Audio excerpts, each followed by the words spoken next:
Welcome to this third class in this series of approaching meditation. As mentioned,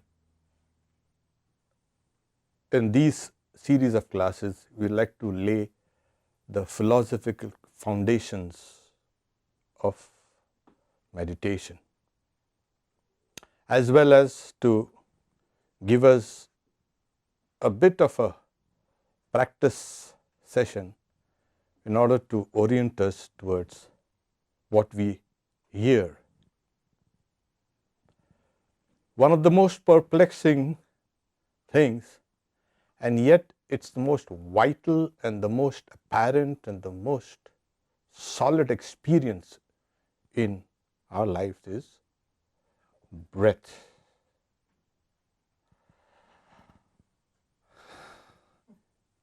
You don't know how precious this is.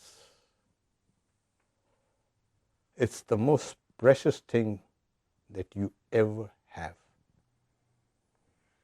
And it is the key to everything. It's not been fully understood.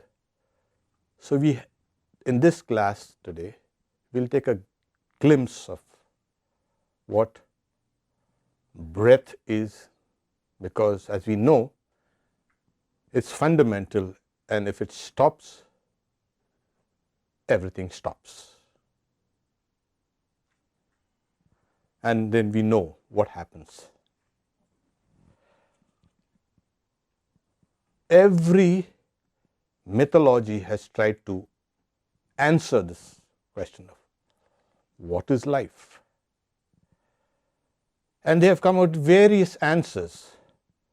But if you boil all of them down, you will find that the god or the gods or the goddesses, they kind of breathe into a lump of clay and it gets animated. So this is a gift from God or the gods, or it's a divine gift. So the ancients called it ruach or nephesh. That's the breath of God. God breathed into all matter and animated it. That's the way mythology understands things, and in a way it's not off the mark, but it's a mythological explanation. Those who are not interested in mythology, they need something philosophic, obviously. So before we can go into it, we just like to once again close our eyes and feel your breath, please.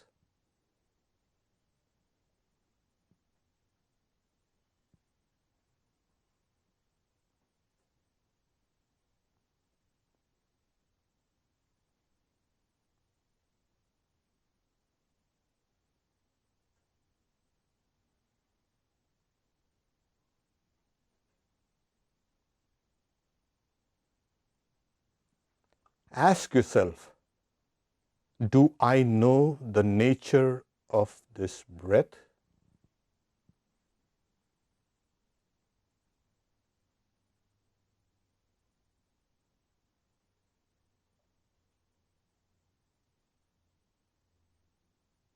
Once again, feel your rib cage expanding and contracting with each breath.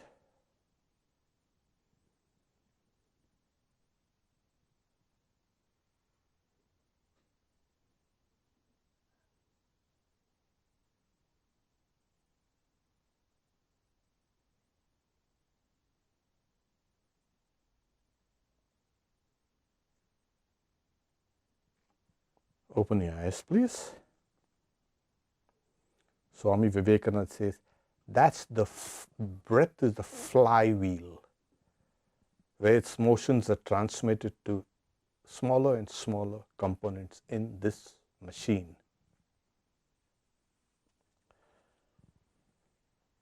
So people have been asking, what is breath?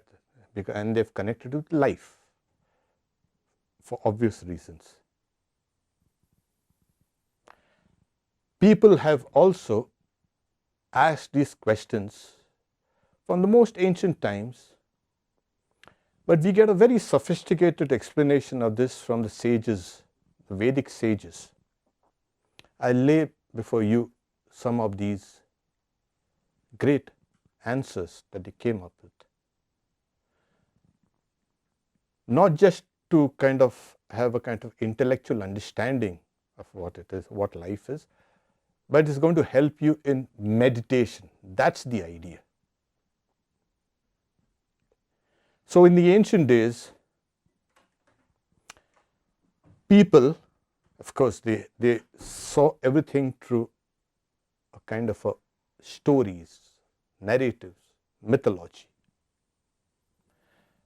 And they have been trying to manipulate. They understood there's something here that we need to look into deeply, and yet there's something called, it's very mysterious, and they have been trying to understand it, manipulate it. It was only in Vedanta and in the scriptures of yoga we get an answer of what this is, and not only just kind of an understanding, but they try to harness it, control it, and use it. It's not only here, it happened everywhere in all cultures. There are some who stumbled upon it. And people ascribe all the miracles to it. Yes, it is a tremendous power which is called miraculous. The yogis said, oh no, there's nothing miraculous about it. You have it. It only needs to be uncovered. So they went about in trying to control this. The most obvious manifestation of breath, this life, is thought. We don't connect the two things. It's obvious that somebody who's dead does not think, isn't it? It's only somebody who's alive thinks, and as well as breathes also. The problem is they thought air is the cause of life, but air itself is bound rather by the laws of causation. It has to have a precedence and a succession. And ordinary air, as you know, is made of nitrogen and oxygen and argon and carbon and the various other gases mixed. Is that the only cause of life? Air is in the gaseous state. It's matter. And it has to interact with matter. The body is matter. The mind also is matter.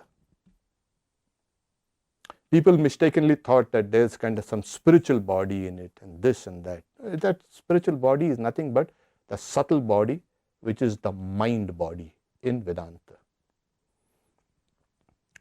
So they understood that all matter had an inherent power in it. It's obvious. Now, when you see things, nobody disputes that an atom has no power, isn't it? Yeah, we wouldn't have had all this kind of chaos that we have. And matter is in a constant state of vibration. Matter vibrates because it is impelled. What impels it? We'll get on to it. So I think this is clear. I mean, apart from the electrons jumping up and down and all these things, they either absorb energy or they throw off energy in the movement. So, this is understood. Matter has an inherent power. Okay.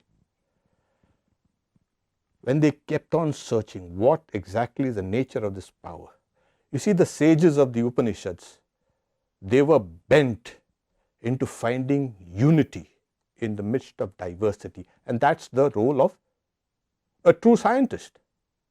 Science is what? Trying to find the unity behind the diversity of the manifestations. They want to understand the fundamental nature of matter. And we have gravity, and we have strong and weak electric nuclear forces in electromagnetism, and etc., etc., etc. They're coming down, and yet they are trying to unify all this, all these various forces. They are trying to unify matter, and trying to unify all the forces. This is exactly what the sages of the Upanishads did. If breath is life, and life, etc., and mind, etc., there has to be a unity, not only in this physical body and the mental body, but also the same force has to exist outside. So if you say it's gravity is a force and electromagnetism is a force, etc., yeah, that thing has to be working here also, and we know it's true. But what about those massive earthquakes and volcanoes, and what impels them? That's the same thing. All the forces in the universe was reduced to one primal force, and they called it prana. That is what. So everything from the supernovas and the huge galaxies, the forces that move everything, there is that one force which is also there. So from the microscopic to the macroscopic, there is one underlying force. Well, this nobody disputes. Yeah, they're trying to find a unification of forces. Yeah, we did a unification. We call it prana. You may call it something else, but that doesn't matter. Doesn't matter. And the sages also understood that force cannot exist without matter. So all the material in the universe reduced to its fundamental parts. We know what's the quarks and the soup of quarks, and what's quark is quarks, and up and down and charmed, and etc., etc. We have the varieties of them. It's all matter is reduced to one fundamental underlying unity. And they called it Akash.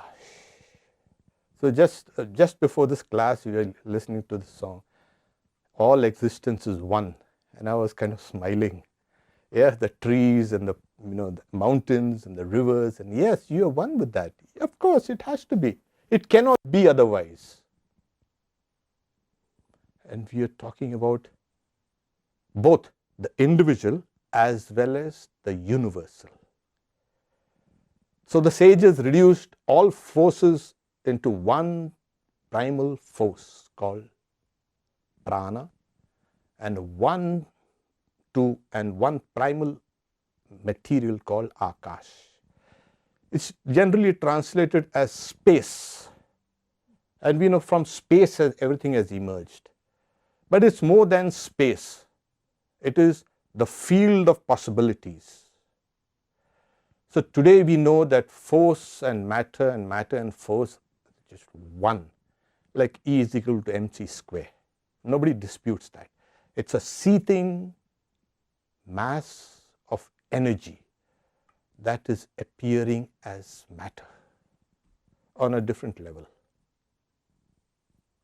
Okay, now the yogis and the Vedantins, they understood this. Okay, now we are reducing the breath and life to these two fundamental forces in this universe, which are actually one. So they unified both these two fundamentals into one. Said, yes, is what it is. They went further. They're saying, what could be if this is a cause, then the effects are seen in this huge diversity. Everything is nothing but the combination of these two forces.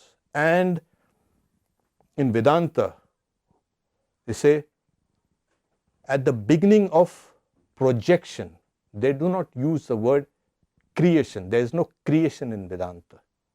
There is something called projection. The word srishti is translated as creation. There is no creation. If there is a creation, there is a kind of a termination, which is philosophically untenable. So there is a projection. Now, what is projected?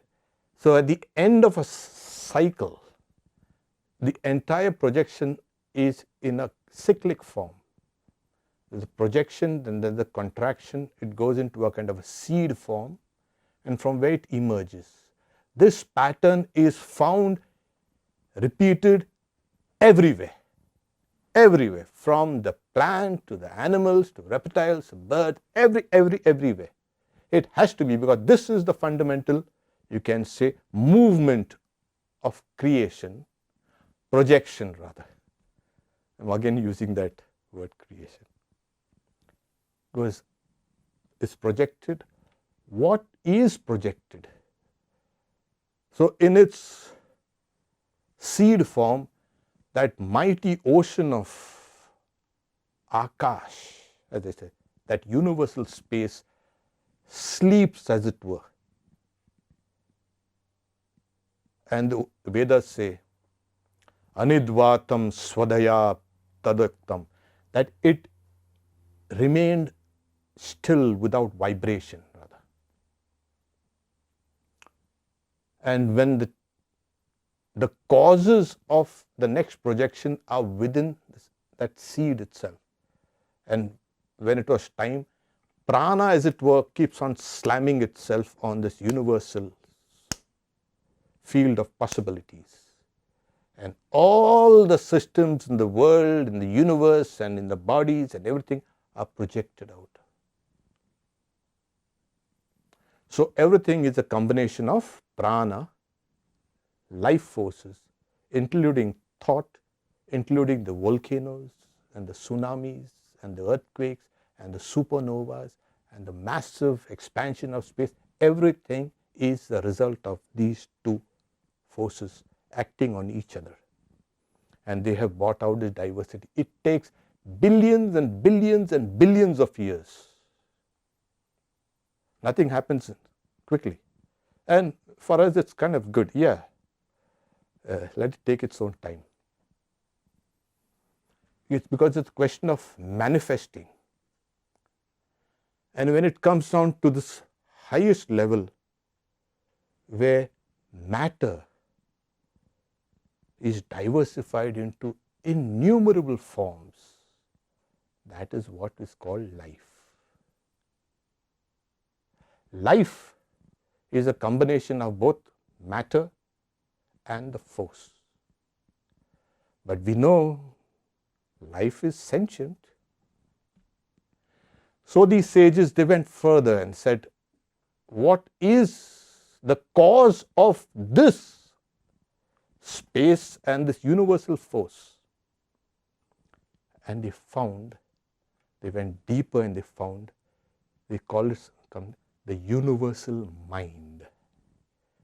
Technically, it's called the Mahat, the cosmic mind rather. It's a cosmic mind that congeals or kind of solidifies, or you can say it even degrades itself, and that becomes the universal energy and the universal material. It is from the mind that everything emerges. This is one difficulty with people who want to study Vedanta or Eastern philosophies or yoga, etc. From the Western perspective, it is matter first, mind. In all Eastern philosophies, most Eastern philosophies, it's mind first, matter then next. So we'll say, well, their rock is insentient, yeah, for a while. Then it will degrade, become into clay, and from there a tree will take root and it will absorb that material, that old rock, and become a tree. So this idea of everything as insentient itself is a stumbling block into understanding what universal life is. Now we know that everything is living around. Okay, we can see animals breathe and fishes breathe and everybody breathes, everything. But what about trees? Oh yeah, they too breathe. Yeah, okay, you got it now. They may not have lungs like others, but then they are breathing their own way. What they are breathing, they are taking energy and giving off energy. That's what we are doing actually. So to understand what is life, people say, what is the meaning of life? Well, if you look at your own life, it has no meaning at all. If you want to bring meaning in your life, look at the totality. Then it becomes meaningful. This is also what morality and ethics and everything is. The basis. Individually, your life has no meaning. Millions are crushed every day. Millions of lives lost every day. Who bothers? Oh, my son, my daughter, my mother, my father, my this. Oh, okay, I am related, and so their life is meaningful to me. Well, so life lives on life. The food we eat, life breeds life. Other than that, there's nothing. It's only life that enhances life. And this can happen only when you have a larger view of what life is. Then it has meaning and purpose. Otherwise, what am I coming? What am I doing here? Where am I going? You're not going anywhere. You're going straight to that final termination of what individuals go to. So people ask, who am I? We're going there. You don't know. There the questions stop. So you want to know who you are? Take a larger perspective of what life is. So once again, I would like you to close your eyes and think about the larger perspective of life.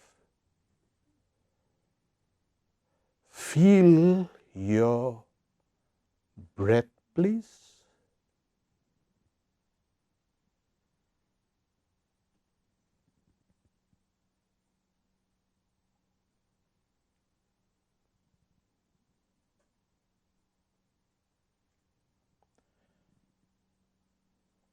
Like you are alive.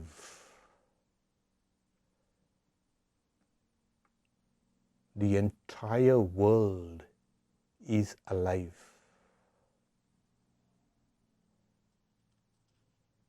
You are embedded in this vast cosmic life.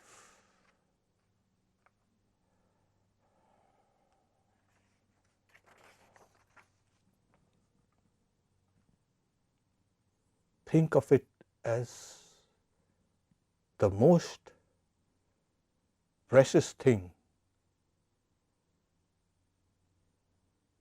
within you.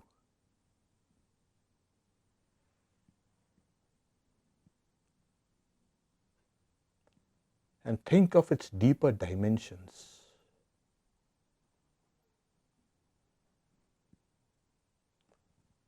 That everything around you is alive.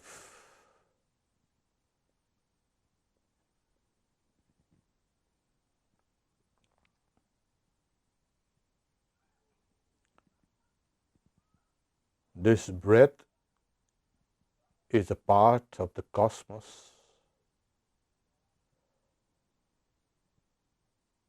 The materials that make your body is part of the cosmic body.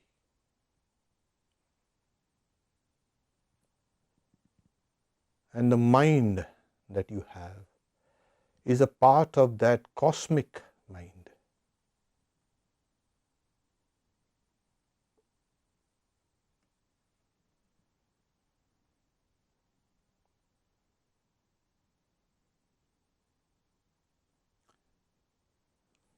Take a deep breath and open your eyes, please.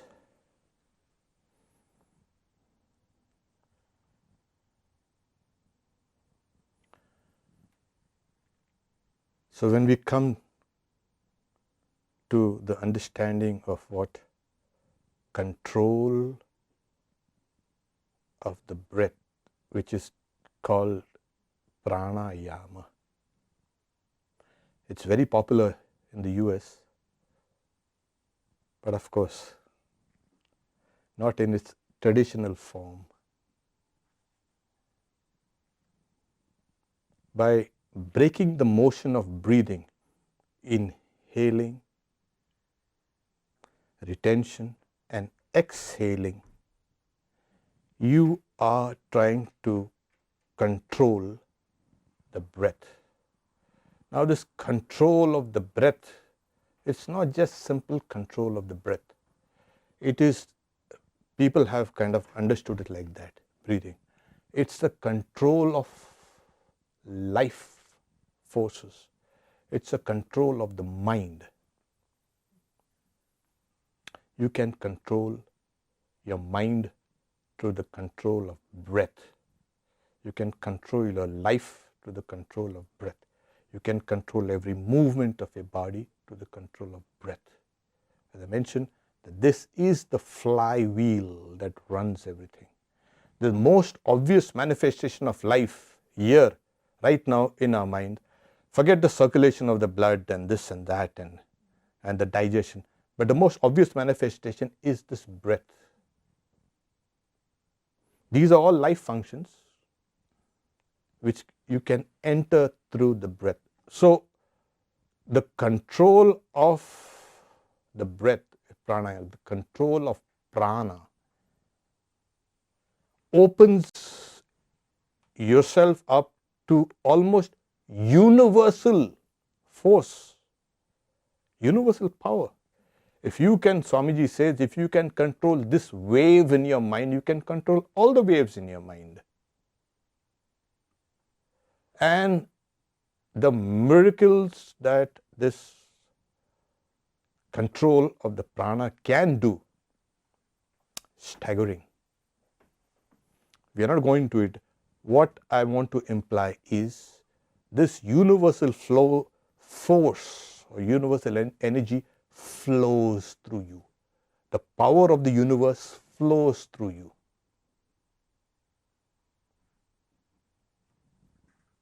That's at your disposal if you know how to control it. Now, there is something called the mechanical control of breath, and then inhale and hold your breath and exhale. It's a long process and there are plenty of conditions. So Vedanta, what it does is, you can control your breath through your mind because all these things are connected.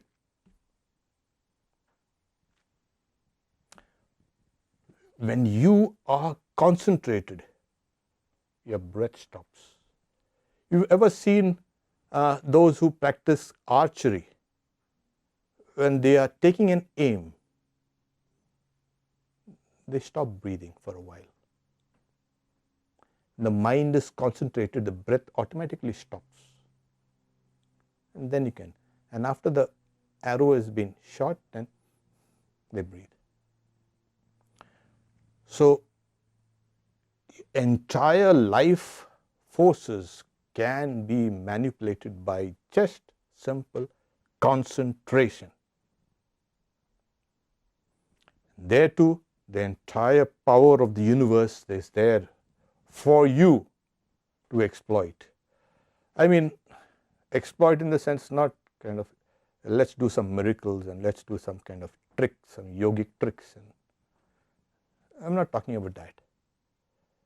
You are opening yourself to the entirety of love and compassion and empathy and unselfishness.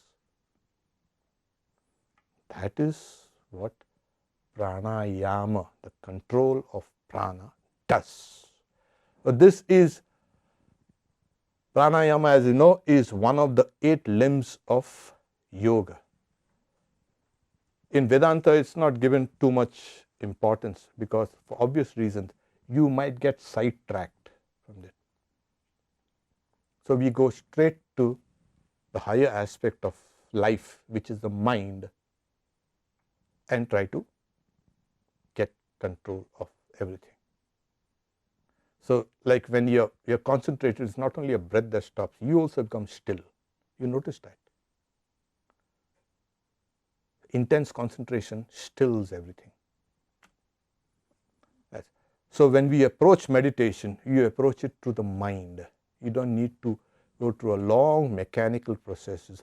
I will go through some of the, you can say, exercises in a subsequent classes.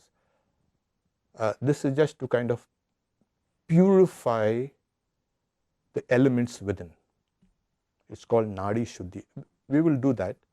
But I wanted to lay the philosophic foundations of what life and mind and matter and everything is.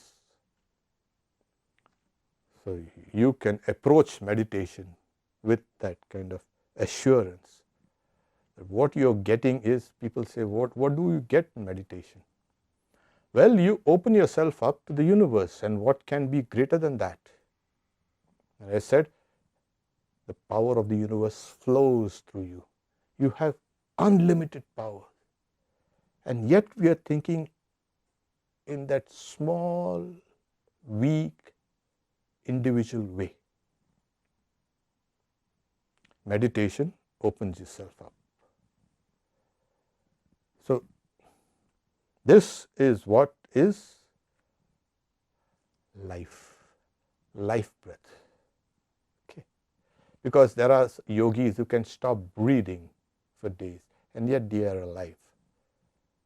So that's another yogic trick, don't worry. So I just want you to know that you are connecting breath with life. Yeah, you can stay alive even without breathing, don't worry. So there's another fundamental kind of mind there that keeps everything. Okay. Because in the highest states of concentration, for instance, what is called samadhi, this word is tossed about by everybody without understanding it. Samadhi is nothing but intense concentration. And in that state, the body appears dead, or in an advanced state of, you can say, suspended animation. Yeah. There is no breath. Yeah, when Sri Ramakrishna used to go, they used to put the doctor used to, there's no breath. And then they used to, his eyeballs are the kind of most sensitive to light, and they used to put their fingers into the eyeball. There's no movement of the eyes. What? The guy's dead. And after a few minutes, the guy comes back. What happened? So there are higher and higher dimensions. I broke it off into kind of to make it understand that there's matter, there's prana, universal matter, universal forces, universal mind, but there's a kind of a spectrum. So the deeper you go in, the deeper you can control life, and the deeper you can control all life. Yeah. And how do you control life? Through love. I mean, yeah, you become a conduit of universal love. That is what meditation, not simple, I want to relax my nerves, I've had a hard day. Yes, that's okay, kind of. I want to de-stress. That's okay. But the goal of meditation is not de-stressing or kind of, relax your nerves. No. I want to state the goal is this: the highest possible manifestation of the mind, the universality, where you get connected with everything. People say, oh, all this is an illusion. It's an illusion. Nothing is an illusion. It is there, tangible. So this, if you can get it in this life, you will be a blessing to the entirety of creation.